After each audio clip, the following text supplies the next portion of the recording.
Guys, welcome to Ritika Singh Studios. Today I am going to discuss a case which is Kharga Singh versus state of UP. ये 1963 का case है। ये case constitutional bench का judgement है। इस case के जो फैक्ट्स थे वो ये थे कि जो एक पर्सन थे खड़ग सिंह नाम के, जो कि पिटिशनर थे इस केस में, जिनका नाम डकैती के केस में 1941 में आया था, बट उस केस में खड़ग सिंह एक्विट हो गए थे। कोई एविडेंस नहीं मिला था उनके अगेंस्ट, इसीलिए वो रिलीज हो गए थे। देन आफ्टर जो यूपी पुलिस रेगुलेशन है उसमें चैप्टर 20 में हिस्ट्री सीट का अकाउंट खोलना और हिस्ट्री सीट की सर्विलेंस और उसके लिए डोमिसिलियरी विजिट, ये सब उसमें आता है। तो उसके अगेंस्ट अब यूपी पुलिस रेगुलेशन के तहत उसकी सर्विलेंस करनी स्टार्ट कर दी खड़ग सिंह की।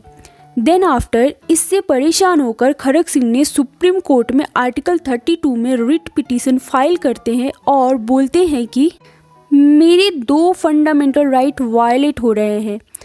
Article 19 clause 1 sub clause D, जो कि right to move freely throughout the territory of India की बात करता है, और article 21 which is protection of life and personal liberty.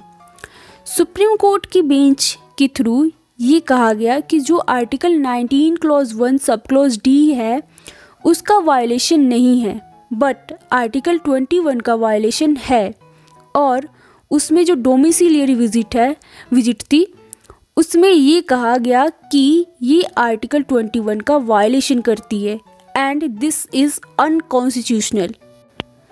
इसमें जस्टिस राजगोपाल की एक जजमेंट थी और सेकंड बाकी जो जजेस थी उनकी कंकरिंग जजमेंट थी।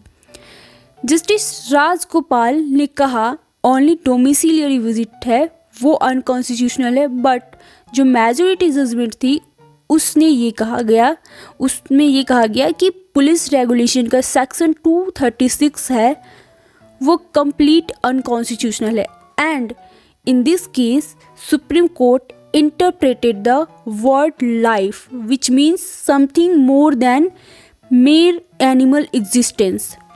Okay, so जो बेंच का डिसीजन था दैट वो पार्शियली ओवररूल्ड किया जा चुका है case Puttaswamy versus union of India के केस में।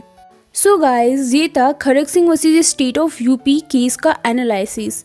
I hope guys you understood. Thank you for watching.